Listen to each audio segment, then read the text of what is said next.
So I'll just cover my second talk also. This is relevance of fixed dose combination in managing glaucoma progression. We all know that glaucoma is a leading cause of irreversible blindness, and as far as causative cause of blindness, it is second only to the cataracts. And in India, about 12 million people are affected, and nearly 1.2 million people are blind due to glaucoma. In open-angle glaucoma, as we all know, medical therapy is the most frequently used intervention for lowering intraocular pressure, but combination of agents are often required to achieve and maintain target intraocular pressure. So, the first drug which came into vogue for glaucoma management was in 1875, it was pilocarpine. Almost 100 years later, we had beta blockers like timolol. Then in late 90s, we had the prostaglandin analogs and alpha agonists. Then combination drugs started appearing, like we had combination of prostaglandin with timolol, then combination of alpha agonist with timolol in 2005. Now we have non-beta blocker combination like alpha agonist brinzolamide with brimonidine. So there are both prostaglandin combination, there is combination with beta blocker and non-beta blocker combination. Uncontrolled intraocular pressure is a risk factor for the development and progression of glaucomatous optic neuropathy, and each 1 millimeter decrease in intraocular pressure reduces the risk of progression by close to 10 to 20%. Various studies like EMGT said the reduction of risk is about 10% per millimeter of mercury, whereas United Kingdom glaucoma treatment study as summarized it as 19% reduction per millimeter of mercury. So it is between 10 to 19% per millimeter of mercury reduction. And several international guidelines, including NICE guidelines, European Glaucoma Society, CGIG, International Council of Ophthalmologists, even Japan Glaucoma Society has advocated use of combination therapy in the management of glaucoma. Why issues with multiple medication is problematic is because there are compliance issues. Patient may not remember to put the drops if you are prescribing multiple, particularly 2, 3 or 4 drops. There is increased preservative exposure.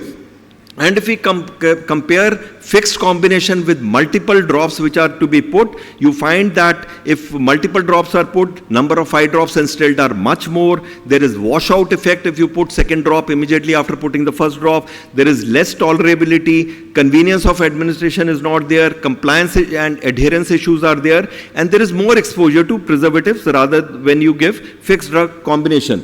And preservatives used in topical glaucoma medication have definitely toxic effect on the ocular surface, so much so that prevalence of OSD is estimated to increase up to 50% in glaucoma patients under multiple medication treatment. And what is maximum medical therapy? It is the use of 3 or more different classes of anti-glaucoma agents to achieve a maximum lowering of intraocular pressure. But now it is possible to give just 1 or 2 drops with 3 or 4 classes of drugs, and that is with the help of just fixed drug combination. And these are the IOP lowering regimes of 3 to 5 medications. Imagine you can give 3 medicines with just 2 bottles, or you can give 5 medicines with just 2 bottles. It is possible because of multiple fixed drug combination available. So instead of counting the bottles, it makes sense to count the drops, and it is important because as far as patients' exposure to the preservative is concerned, if you decrease the number of bottles, your number of drops also decrease and the preservative exposure decrease. So these are the list of currently available fixed drug combination. You have combination of dorzolamide with timolol, brinzolamide with timolol, or prostaglandin with timolol, or brimonidine with brinzolamide. And now we have advent of triple drug therapy with just in 1 bottle. And these are the published studies of triple fixed drug combination in various parts of the world. These are in peer-reviewed literature. And we are fortunate to have recently a triple drug combination has been developed in India for glaucoma, and trials have been conducted at multiple centers with this triple drug fixed drug combination. And how it is going to help us? We are definitely going to have 3 classes of drug in 1 bottle. So there is a reduction in total number of drops, improving compliance, decreasing washout effect, reducing the risk of ocular surface damage to exposure to preservatives, and there is ease of adding an additional class of anti-glaucoma drug to this one bottle if we so require. And this combination is brinzolamide, brimonidine with timolol. And how it is going to affect? It is acting at multiple mechanism of action. Brimonidine is going to increase uveoscleral outflow. Timolol is going to decrease aqueous humor production, brinzolamide is going to improve ocular blood flow, and brimonidine will have neuroprotective role in optic nerve in glaucoma. So thus one drop is going to have multiple mechanism of action, and these are first Indian clinical trial on triple fixed dose combination which has been conducted, combination of timolol, brimonidine and brinzolamide, and these were the study objectives where the primary endpoint was changed from baseline in intraocular pressure, and secondary objective was to assess the efficacy, safety and tolerability of triple combination of this fixed drug combination. So the screening was done, and then baseline intraocular pressure was estimated at day 0, then second week, 6th week and 12 weeks. And what we found was that there was significant reduction in the intraocular pressure to the tune of about 10.5 millimeter of the mercury, and this decrease was statistically significant. So when the evaluation of tolerability and efficacy was also estimated, it was found that the proportion of ocular adverse events was just 7 out of 17, and the proportion of non-ocular adverse effects was 10 out of 17, and these were not significant. Ocular side effects were only dry eyes, burning sensation, redness and itching, and these were just mild to moderate. So this reduced preservative has definite advantage with triple drug combination. And this is, if the current unmet need says, if the disease keeps on progressing despite treatment and there is IOP fluctuation and there is patient non-adherence, then this fixed drug combination with triple drugs can help to address this current unmet needs. So I think that we are in for real significant revolution as far as medical management of the glaucoma is concerned. Imagine if you have this combination being given and still you want to give one more drug, the prostaglandin analogs are still available at your command. Thank you everyone for your patient hearing.